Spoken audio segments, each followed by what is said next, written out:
you? Hope you're having a nice day.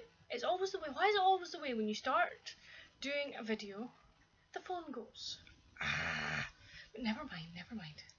Anyway, that's a wee rant over. Anyway, how are you doing? Hope you're having a really nice day. Today is a dreich dull day here in Scotland. It's raining, it's windy. So it's the type of day that you want to be in doing videos, watching videos, reading the book beside the fire, but that's the bit that will happen after I've done this. So I'm here today to do my November wrap up. I've had a fairly decent reading month, 4 books, which is fine. It also meant that my sort of reading year for some reason ends in the end of November. So for my year, from last November to this November, I've managed to read 87 books, which I was really pleased about, and it means I did 4 more than the year before, which is even better. Anyway, before we begin about the books, and now that I've had my wee rant, you'll have maybe seen a couple of videos ago I did a wee video about the advent calendar we have as a family. If not, I will link it down below if you want to see it. But it was my turn the other day to open the advent presents, or the advent present, and there we go, Dairy Milk Snowman, and it's whole. It hasn't been opened. Look, it has not been opened. Yay! So that means I still have that joy to come, which is good. And then Dad, when he was out shopping today, being really sweet that he is, he bought Mum and I, between us, 2 dozen red roses. So we both have a dozen each. I've got 2 vases in my room, 1 on my desk and 1 on my bookshelf, which is lovely. Anyway, let's get to the books. I can hear you saying that. Come on, hurry up. Okay, these are the books. So, first one was How to Start a Fire by Lisa Lutz. I enjoyed it. I have to say, I did find the way she wrote it at times slightly annoying because it kept jumping.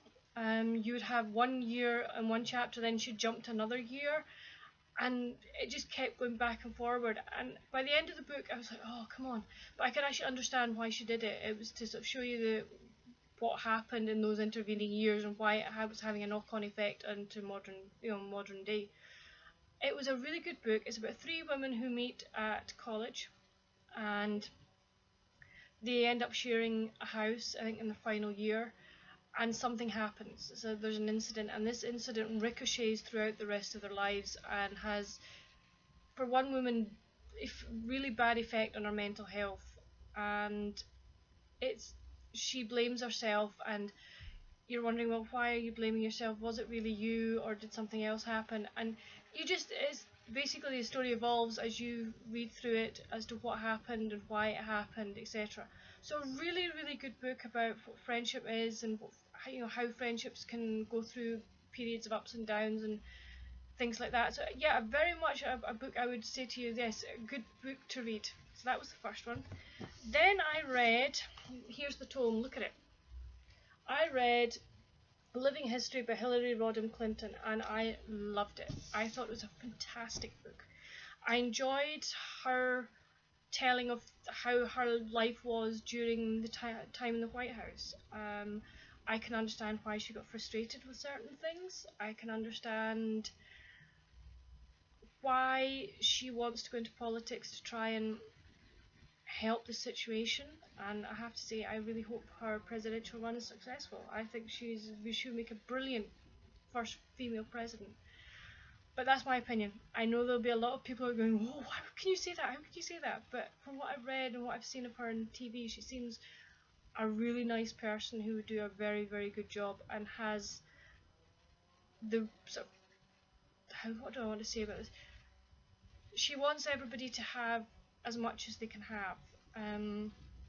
She wants to help the poor, she wants to help the education, she wants to help women and many other people, and I think it's a really, really good thing.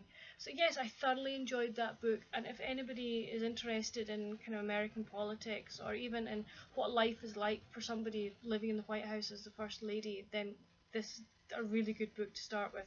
The next book I read was on my Kindle. I got a deal on A Court of Thorns and Roses by Sarah J Maas. I really wasn't sure about this one. I was like, do I, don't I? I'd seen Reagan over on Peru's Project going on about it, and she thought it was really good, and I thought, oh well, why not give it a go?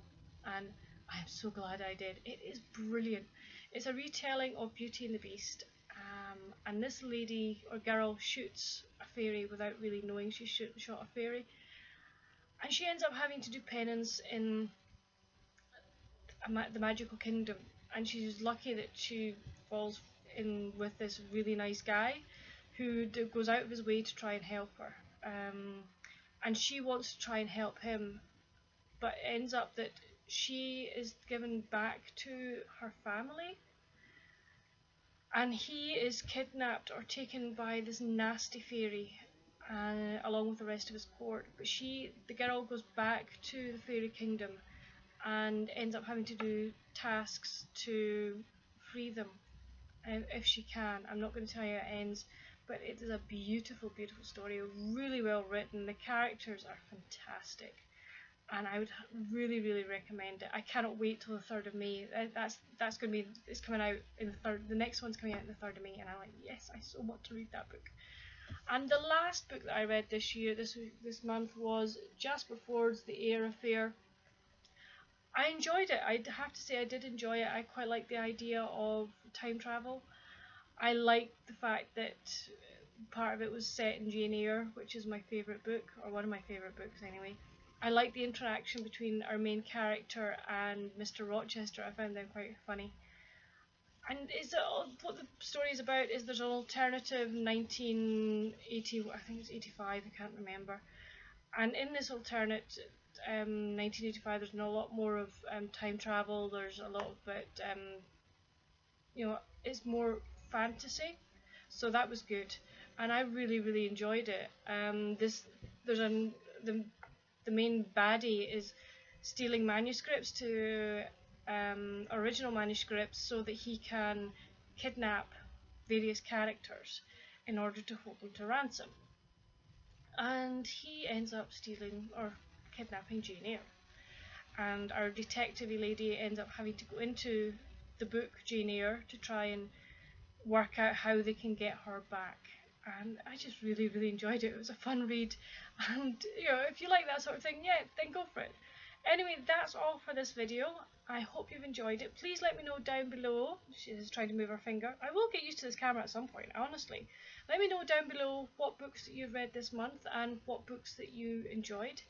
And if there are any books that you plan to be reading in December, I'd really like to know. Anyway, I will see you soon with another video. Thanks for watching. Bye!